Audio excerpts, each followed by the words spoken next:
mama umbyara ntabwo yabyishimiye so ndanamusaba imbabazi imbere yanyu mwese mama mbabarire and of course ndasaba imbabazi abantu bayibonye mu yindi shusho ariko bitanakuraho ko imbone yanjye ndetse na my wife ntabwo nanizi saha tubibonamo ikibazo we just want to twashatse gukora video ndetse dushaka no kugaragaza gratitude dufite ku ku Mana ariko mama umbabarira aho uri hose I'm sorry mama yambabaye cyane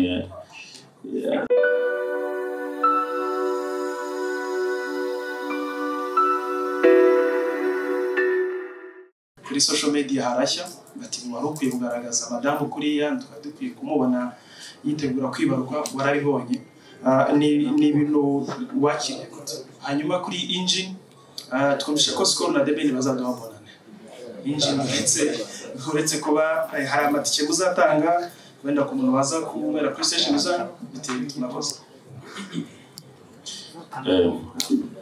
uruze kumfasha ndetse ko bikurikirana think cyambere cyari album muri rusange yego album iri indirimbo 12 hanyuma abaproducer bayigizeho ufite bimwe muri ibintu bibazo turi kujya twakira ufite ndi kubisubiza mu buryo buri vague cyangwa se bujimije nibaza ko nkuko bivuze neza cyane abaproducer bagize bakoze kuri album na Keys arimo so dufitemo mid beat dufitemo element dufitemo real beat dufitemo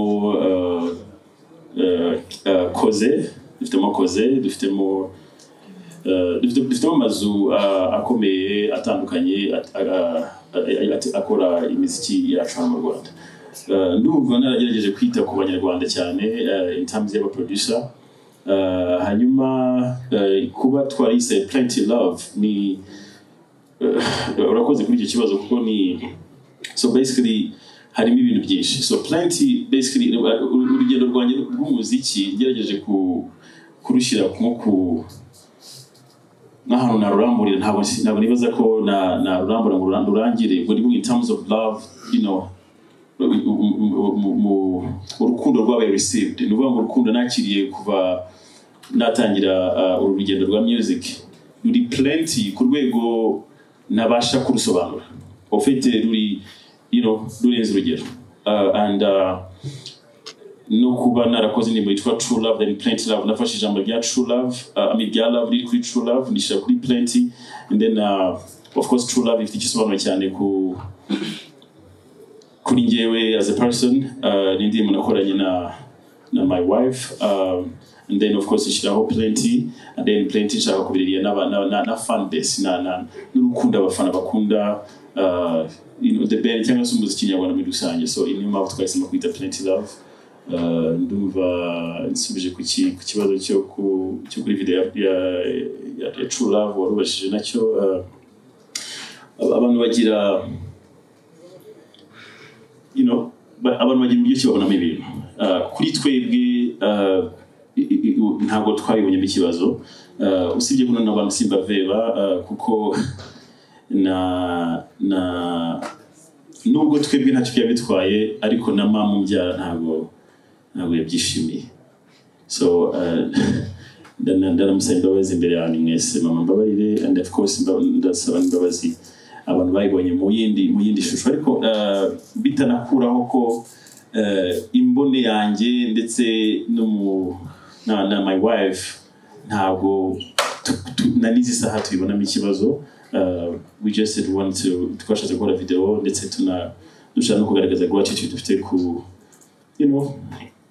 Mana ariko mama umbabarira aho uri hose I'm sorry mama yambabaye cyane ntabwo yigeze yishima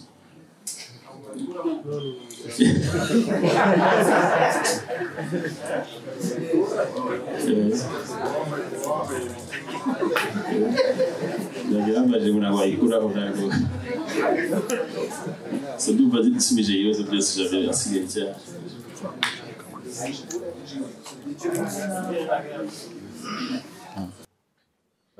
First of all, ndashaka gushimira abantu bose bari hano. This is amazing. Ntabwo bisanzwe. Ndabashimira bivuye ku ndiba y'umutima kuba mwese mwaje. Ndetse no kuba mumaze igihe mugaragaza igitaramo cyanjye ndumva kuri njye byoroshye ko kiri bigger than me. Ni kinini kurusha njyewe, ni pride y'Abanyarwanda, and I think niyo shusho mwayibonyemo musa nkaho abantu mwahagurutse kugira ngo tugire ikintu kinini dukora. So thank you so much from the bottom of my heart. Sinzi ko nabashimiye. So ngiye ku kibazo muvandimwe abajije. Diferense y'igitaramo cya mbere kiriya cya 2009 n'iki gitaramo cya 2025, I'm sorry. Nini. So icya mbere I think nibaza ko igitaramo cya 2009 cyabaye nk'imbarutso cyangwa se cyabaye nk'igikangura reka mbyite ubuyobozi bwacu ko mu rubyiruko cyangwa se mu bana bacu harimo impano zidasanzwe zikwiye kwitabwaho, kuko nibaza ko cyatewe ahanini no kuba twaragize sekirite nkeya itari ihagije par rapport y'abitabiriye igitaramo. Izo mpamvu zabayeho rero nibaza ko zidashobora kongera kubaho, ngira ngo nyuma ya kiriya gitaramo twakoze ndibuka ko Meddy yakoze igitaramo cyiza cyari perfect. Nibuka ko King James Home Close n'abandi bahanzi benshi muri iyo myaka bakoze igitaramo biri perfect ndi kuvuga mu bijyanye na security. Igitaramo rero dufite mu minsi 2 from now nacyo kimeze neza. Umereye kuko numva ugereranyije in terms yo kuba wenda kimwe cyarahagaritswe bitewe n'umutekano. Icyejo mu minsi 2 cyo dufite mu minsi 2 imbere kiri ku murongo. Dufite ubuyobozi buhagarara natwe nk'uko n'ubundi bumaze imyaka yose buhagarara natwe. Dufite umutekano, dufite security perfect. In fact najya mushimire cyane I think ni BK Arena yaduhaye parking muri make ubusanga abantu benshi bakunda guparika muri side zo hepfo zo bahita mu Migina, ariko ubu dufite parking muri stade. Umuntu wese aje ndi kuvuga bazatwara imodoka ni mikeya ntabwo irenga 5 n'umwe nakosora. So nihuse rero ntaho maze Ben reka mbari wemeraho urakoze cyane ku gitaramo cyiza uri kudutegurira, ariko nanone nkwibarize ndebye aho iki gitaramo kiri kugana nazo ndeba kuri ticket nkabona uburyo abantu bari excited kugura amatike, ariko ngasubiza amaso inyuma 2009 nari umwana ukiri muto ariko wakijemo ubwo nari umusore. Ibyo byose byabaye abari bahari babyibuka. Iyo utekereje uburyo Abanyarwanda baba excited kuri music yawe cyangwa se kugukunda ibyo ukora ku rwego biriho kugeza aka kanya, ibintu yumvamo gute cyangwa yumva gute? Hanyuma akanyuma reka nkibariza ubuyobozi bwa BK Arena cyangwa se na recommandation, biraba ari cyaza na recommandation. Tumaze iminsi tubonye igitaramo mwateye inkunga cy'Abanyanigeria cyari kirimo Rugana Victory, ariko nanone tukakira message z'uko abahanzi b'inyarugenge babegera kenshi ntimubahe ubufasha nk'uko babwifuza, cyane cyane yuko gukora muri iyi nyubako namwe nubwo muyobora mubizi kwidahendutse. Biborohera gute gutera inkunga abanyamahanga abiwanyu bikabagora cyane yuko narutse no kubona ka notification ubwo ngize Imana na Meddy iri hano iri mu ntubikire usibye representing bwa BK Arena, ubuyobozi bwa BK Arena bwumve ko ari ubusabe bw'itangazamakuru. Merutse kubona ka notification kavuga yuko biborohera gutera inkunga ibitaramo by'abanyamahanga kuruta Abanyarwanda. Byaba bibabaje ku bwanjye, kwenda muraza kuduha comment wasanga ni notification itari yo. Murakoze. So tubanze tugisubize ariko tugiye kuri session ya kabiri. Icya kabiri ndibaza ko kitandeba.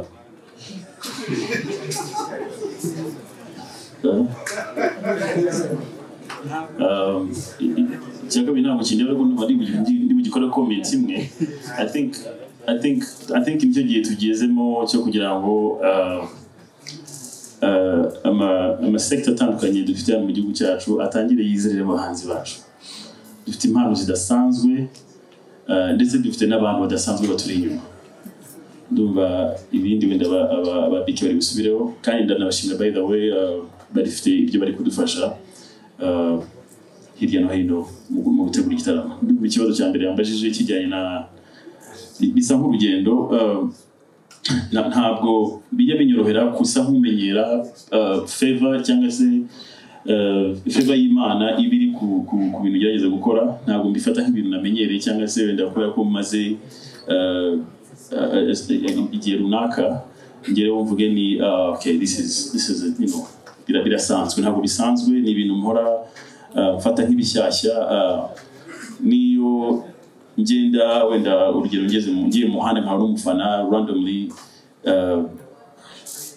and I'm being honest with you guys, iyo mbiye n'umufana kugeza kuri isa mufata iyo mbwiye ko akunda ibintu nkora mbifata nkaho nigeze mbyumva before. Ni ukuvuga ngo that's the amount of respect mashaka guha uwo muntu n'icyo ambwiye at that moment. So ni urugendo rero navuga ko rurimo challenges ariko nanone nshimira Imana ko we here. I really hope ko nshubije ikibazo cyawe. So mbere ko tujya kuri muri BK Arena ndagira nibutsa abantu iyi message muyijyane. Skol na Ben batanze bonani abantu bazazinduka. Skol na Ben batanze bonani ni message ingezeho ngo abantu tuzazinduka. Skol ifite ibintu bitandukanye tuzamo. Iyi message muyijyane. Murakoze yashanga Alexis BK Arena nayo mambo amanyebe hano imbere ngo ndabisobanura. The Ben dufitanye amateka menshi ariko sininda icyo nagira ngo mvuge no kubanza kuba karibu nkuko murambikora kandi mu izina ry'abo dukorana bose ba BK Arena turishimye. Jewe ku giti cyanjye The Ben we arabizi ari mu bantu dutanye igihango ariko kandi n'abantu twishimira tujya tubiganira abo twabanye hanze abo twabanye hano igihe bazazira hano muri BK Arena. Usibye ko ari n'inyubako y'Abanyarwanda abakoreramo ibikorwa byose turi muri business ariko cyo ngira ngo mvuge gusa gikomeye ntabwo ninda kubyo mwabajije kuko dushaka kwibanda kuri The Ben n'ibyashobotse n'ibishoboka. Bitarashoboka nabyo cyangwa bitakunze tuzabishakira kugira ngo twibande ku ibyo dufite kugeza ubu ngubu.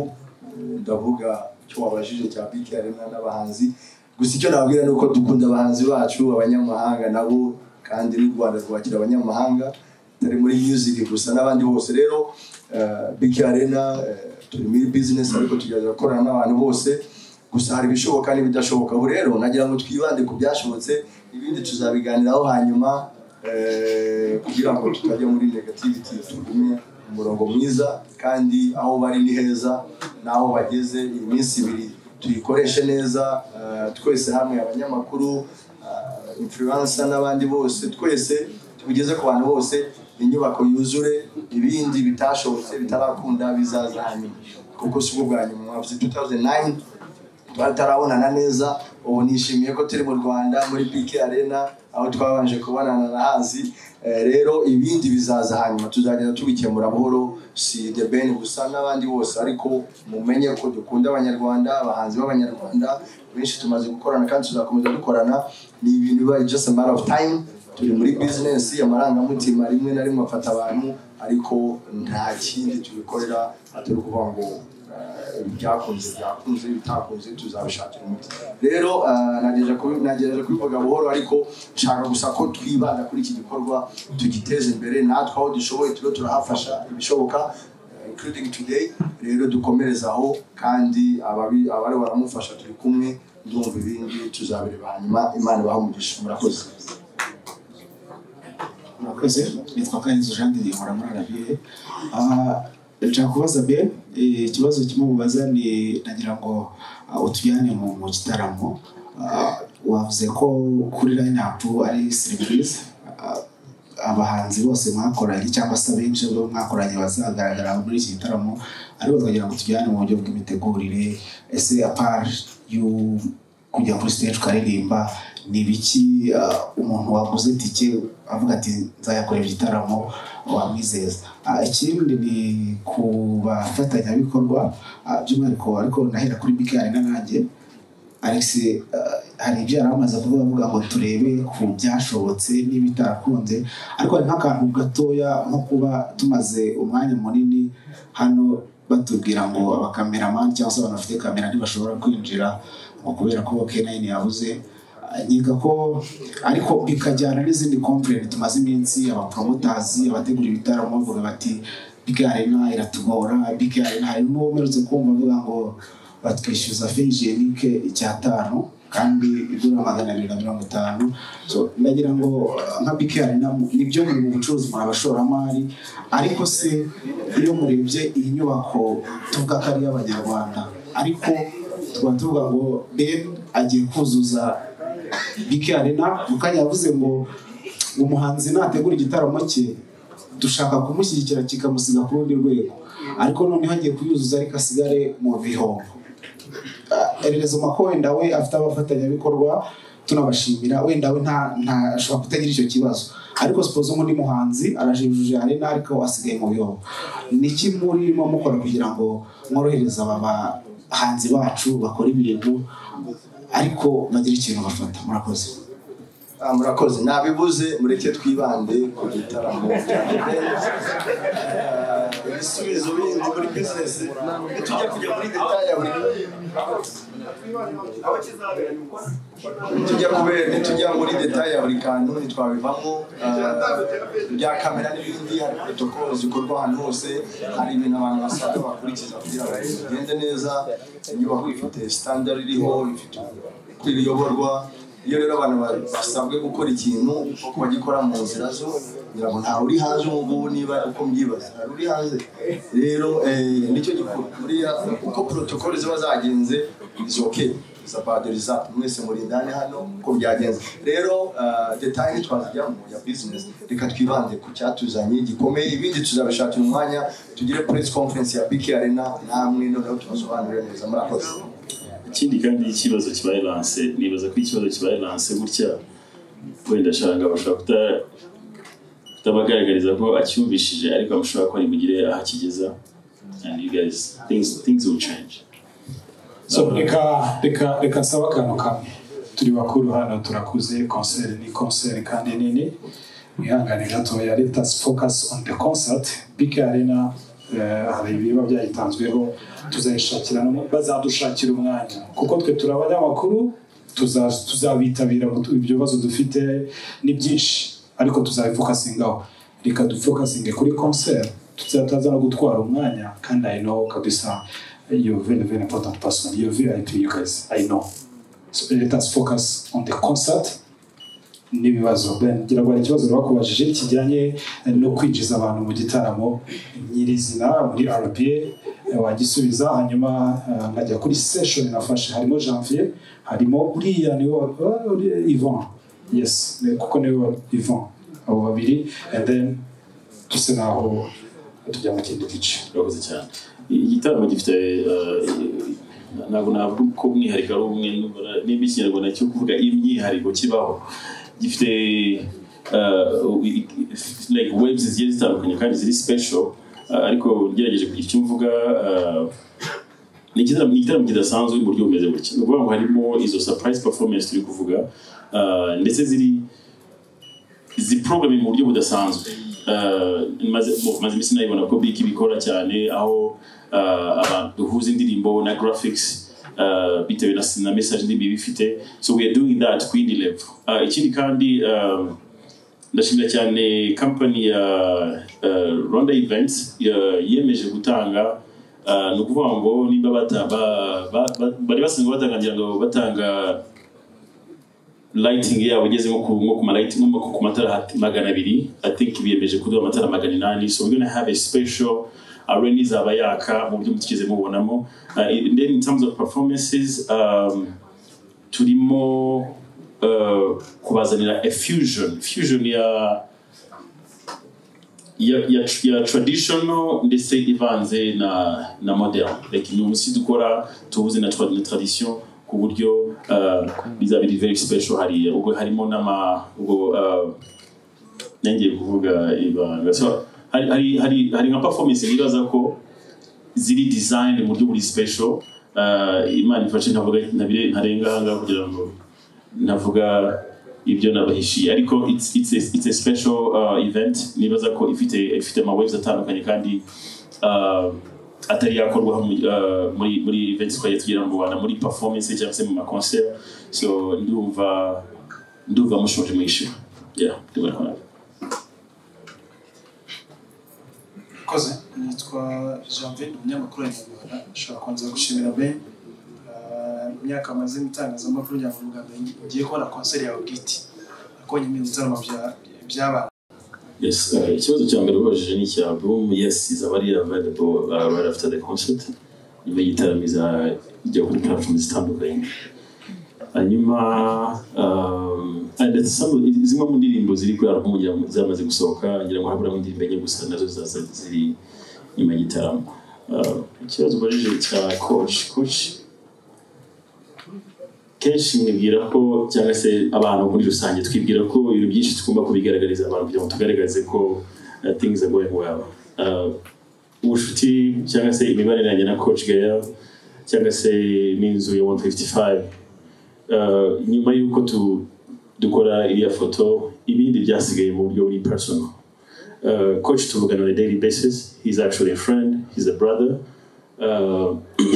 I'm sorry ndetse no ku gitaramo cya Bruce kuri listening party ya Bruce I was invited I was supposed to be there ariko ndi muri Kenya ngira ngo murabizi ndanisegura kuba ntarabonetse so we do talk on a daily basis ntabwo uko tuvuze tugomba kuta tuyipostinga kuri social media ariko he's a friend he's a brother kandi dufite byinshi dushaka kubaka going forward muri mwaka wa 2025 ndetse n'imyaka iri imbere and I promise you that in mwaka wa 2025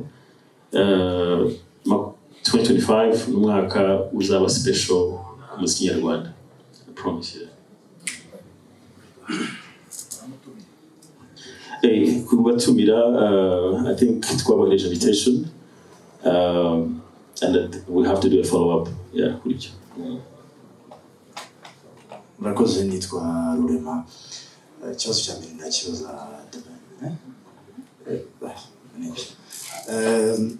mu myaka 8 ushize ndavuga 2017 ubwo bari muri Africa y'Epfo watangarije Radio France African Radio Station vuga ko album yagomba gusohoka 2018 iriho ibyamamare muri Africa birimo Tiwa Savage mu mazina ndi kwibuka iriho Alikiba Salso ubwo ni imyaka 8 ushize ni album igiye gusohoka cyangwa nafite igihe cyayo ikibazo cya kabiri ndakibaza Mama Gasabo Scovia umuyobozi w'abanyamakuru bigenga akaba n'inshuti y'abahanzi bamwe na bamwe Scovia ntabwo dukunze kumubona mu bitaramo by'abandi bahanzi Scovia ufitanye umubano wihariye na The Band tumunica ku high tempo abandi bahanzi bato tutajya tukubona ikibazo cya gatatu ndakibaza Tekno muri ikigo gikunze kugaragaza ubufatanye n'ibyamamare by'umwihariko ndavuga abahanzi mu kwamamaza ibikorwa byanyu ariko hari abandi tuganira bahagarara ibigo runaka bakakubwira bati nta soko riri mu bahanzi so far imibare ihagaze ite kwa The Band mu gihe mumaze mukorana ese koko harimo inyungu mu gukorana n'abahanzi nyarwanda bamamaza ibikorwa byanyu ndashaka uyu munsi mu bihinyuze koko imbere y'itangazamakuru akandi kabazo nakanyuma muranyihangana mfite byinshi ikibazo kijya kuri manager Alexis Muyoboke manager tukubona mu bitaramo bya The Band kenshi ndagira ngo official tubwire uti ni wowe nzira niwe manager tugiye kujya tubibaza niwe direct route kuri The Band nakoze yes then I use because I think imaze igihe niseguye ku bantu twagiye dupromising album tukagira challenges ari byinshi duhura nabyo turi gutegura ibintu nk'ibi kenshi tutakomba no kuza imbere wenda buri munsi tubisobanura kuko byadufata izindi energy zimwe muri nk'urugero projet ya Alikiba for instance cyangwa se kamere ku projet ya Sauti Sol nibaza ko yize no kuri kinga benshi bayimishije. Sauti Sol ko album Sauti Sol iraza gusenyuka. Sauti isenyutse kugira ngo na bien nabibonye abivugaho azinaha Many magambo ubona ngiye straight forward nago album tugiye gusohora ari album na Promise 2017. However iri album nayo igitekerezo cyahari ndetse uburyo twayubakaga nabwo buracyahari. Ikiba cyarahindutse iyo umuntu agize challenge zituma atinda gusohora album habamo kwanga gusohora sound za kera. Urugero muse wumvishe nka indirimbo ya Sauti Sol cyangwa indirimbo na Likiba ibifite wenda nka drum kicks za kera, ifite nka piano itari moderne, itari idafite sound iki gihe, bikaba byatuma wumva ko ushaka kubisura. Ni mpamvu and then hagati aho habagiyemo ama challenges atuma utayisura ako kanya bitewe n'ama labels tuba twarasinyemo ubundi kuvuga ba distribution companies tuba turi gukora nazo zifite ama regulations zishaka tugenderaho. It's quite challenging, ariko I promise you ko zimwe muri izo challenges zavuyeho. So turenda gusora Plenty Love first, and then 2025 going forward to the new album this year.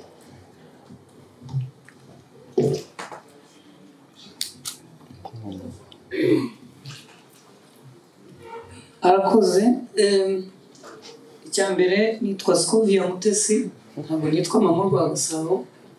Icya kabiri nyobora urwego rw'itangazamakuru rwigenga, ntabwo nyobora abanyamakuru bigenga, Rwanda Media Commission. Ku kijyanye n'icyo bazaga umubano ufitanye na The Ben, ndi umuyobozi w'ikinyamakuru kandi ndi umucuruzi. Gukorana na The Ben ufite abanyamakuru bangana namwe ubwaryo ni isoko rihagije. Ntabwo nari bureke rero kurema isoko. Ndatekereza ko mwese ku binyamakuru byanyu muraza kwandikaho izina ry'ikinyamakuru cyanjye nanjye, kandi nkeneye ko abanyarwanda n'abandi bose badukurikira bagomba kumenya ko ncuruza. Ndamamaza bafite company nkaza tukabamamariza, ariko reka mbonereho n'umwanya wo kubafasha kubaha andi makuru. Mu kwezi kwa mbere ku mwaka wa 2025 nta gihindutse. Mama Rwagasabo mwarebaga online, murayireba no muri sala nka televiziyo isanzwe. Rero kuba nisunze izina rinini nka The Ben ngiye gucuruza ku rwego rurenze aho narindi nta nkuririmo, mushatse mwayireka. Hanyuma ikindi naboneraho ntabwo nagira amahirwe yo kubona abanyamakuru bangana batya. Mu by'ukuri umuntu uvuga ko abantu barimo gukora mufite kamera zingana zitya hari umuntu wakwita kutari umunyamakuru, kuri jye simbyemera, ariko amategeko hari abatita abanyamakuru. Ubwo ninjiraga hano nasanze kuri gate hari ikibazo cy'abanyamakuru bangaga ko bemera ko binjira. Mu by'ukuri hano muri iyi sare dufitemo umuntu n'umwe udafite ikintu na kimwe cyerekana ko hari ikinyamakuru akorera, nubwo yaba atari ikarita ya RMC nibura n'icyo akorera, afite irangamuntu kandi na papa wanjye arayifite, wanjye ntakora amakuru. Mu by'ukuri byari ibintu bitaryoshye, ariko nyine nk'umuyobozi nakoranye na Bekarena turavugana turavuga ngo niba bareke binjire, ariko umunsi w'igitaramo ntibazabemerere, kuko kubona umuntu udafite icyangombwa na kimwe kimuranga ku kazi ke ntabwo ari byo. Ariko biraza kuba akarusho. Ikarita ya RMC ntabwo ari ikirwa ku buryo kuyishaka bisaba ko imisozi tuyikikiza amazi. Ushobora kujya kuyishaka ukareba ibyo basaba ukabyuzuza. Mu by'ukuri ijambo ribi riba no kwitwa ikigenge. Kubaho rero ufite umuntu ukugenzura akurinda amakosa wakoze uzi cyangwa utazi. Impamvu abana iyo twabaga dukina twavugaga ngo iwacu baratwica, njye sinigeze mbona papa yica umuntu, ariko nabaga mfite ubwoba nkavuga ngo nintakora ibi papa aranyica. Icyo cyari ikintu gikomeye rero muri jye gituma mpora nirinda gukora ibibi, kuko papa hari cyangwa undi muntu andeba. Nawe ni byiza kutunga ikarita. Mu by'ukuri mutekereza umunsi nzaba ndi kuri mikoro bambwiye bati Eme nyawe bamufashe habaye ikinamba ngo ntago ari umunyamakuru, mutekereza uburyo nzaba niyumva kandi muza akora amakuru. Ariko kuko itegeko ariko ribivuga zakwihakana. Ariko byaba byiza ukaza aho twese turi tukubaka imbaraga. Murebe uko mungana muri abajeni bato, nta kintu na kimwe dusaba ubwonko bwanyu tutabasha gukora. Nanjye ushaje ndacyabishoboye, ndabashimiye rero ngira ngo niba hari ikibazo nashubije neza cyaba ari icyo, ariko mboneho ko imyidagaduro ni uburyo bwo kwidagadura mu by'ukuri abantu mukora ibintu zo kwidagadura, muridagadura kugeza n'ubwo mwidagadura ku buzima bw'abantu, kandi ubuzima bw'umuntu ntibabukinamo, barabwubaha. Itegeko nshinga niko rivuga umuntu n'uw'igitinyiro arindwa na buri wese, abana n'imiryango yacu. Ndabashimiye. ubwo duhere kuri Tekno ngira ngo yabajije niba bajya batunenga yuko isoko ryacu nta kigenda, nta kintu tubona. Muri Tekno mutubonamo ubutunzi? Murakoze cyane. Ikibazo baje ni cyiza. Tekno kugira impamvu twegera abahanzi cyangwa umuziki muri rusange nuko ni kampani y'urubyiruko, urubyiruko n'abandi muri rusange. Rero abahanzi ni abantu twabonyemo ko bakurikirwa n'abantu benshi, namwe murabibona nka The Ben abantu bamukurikira. So gukorana n'abahanzi nka The Ben n'abandi twagiye dukorana mu bihe byahise ni ishema bigaragariza ko kampani ishyigikiye umuziki nyarwanda. Murakoze. Kubera ko mubimbaje igihe kirekire ngiye kubibabwira rwose ku buryo utazongera no kubikeka, mbivuge n'abahari, kandi muzongera no kubimbaza ukundi mujye mubireba mubirebe uko. Mugisha Ben ni inshuti yanjye, mu nshuti mfite kuri iyi si y'Imana. Ngere kuri abantu tuba dufite inshuti nyinshi ariko ukabagira za zindi bita inkoramutima. Umugabo n'inshuti yanjye we na David Bayingana. Ben twamenye afite imyaka 17, rero nagiye kubyara umugabo. Ben ntabwo tujya tumara iminsi irenze ibiri turimo kuvugana n'iyo waga arembuye kwa Trump. Ni inshuti yanjye rero mbyumve ko ari inshuti yanjye byarenze ibyo mwita management. Hari ikindi kintu kitari management kindi hejuru yacyo nicyo nabandi cyo kuri Ben. Management izana ubucuruzi, izana n'ibindi bintu byinshi bijyanye n'ubucuruzi. Nyine habaye manager w'umuntu. Nababwira twamenye afite imyaka 17 muhabwa na Mbabazi Esther n'inyuma. Abambwira ati umwana wanjye nguyu Ben ari mu rusengero, Ben ari umukristo cyane utinya icyo shimira Imana nuko uko namubonye wa munsi bakimenya. Ejo bundi yagize gutya arababwira ngo baramufasize bakora indirimbo yitwa Amaso ku Maso. Yego narabikoze, nanabisaba imbabazi mama we, indirimbo ni gospel. Nibirebire nigeze kubabwira amaze kwiboneza abaye muri irambuye kuri gihe na Mugisha. So he's my friend. Rero icyo mushaka kumva ni iki? Sindi manager we, ndi inshuti ye, ndetse Imana ifashije ubuzima bwanjye bwose ngiye bufite gihe nawe twakomeza tukabana nkuko tubana, atari byo kuvuga ngo ni manager w'umuntu. Ubundi naramubwira azabe manager ahubwo ko njye mbona ko n'ibirezi by'aba manager muri muziki. Abanyamakuru muri hamwe se murabizi, n'uwamuvuze nabi baricaba bakawuganira, nkasanganye mu gihe mujinya wanyishe ndimo kumuhiga kugira ngo mwicaze mwigishe, asanga Ben yabiraje. Ndabeshya Dani, ndabeshya rero.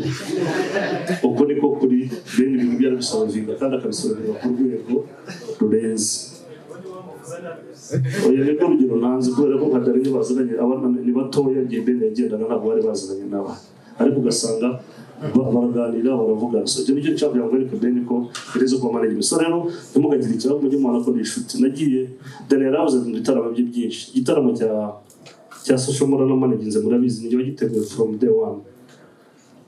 Umugeze mumbaza mu buryo wa manager Davis dina management zo mu gitaramo cyo narengire muri abatomo n'abandi, ariko wenda impamvu rero nabwo nuko ari inshuti yanjye close tuba turi hamwe, kandi muzakomeze mu mukunde kuko ni umugabo w'Imana kandi ukunda akazi akora. Thank you so much.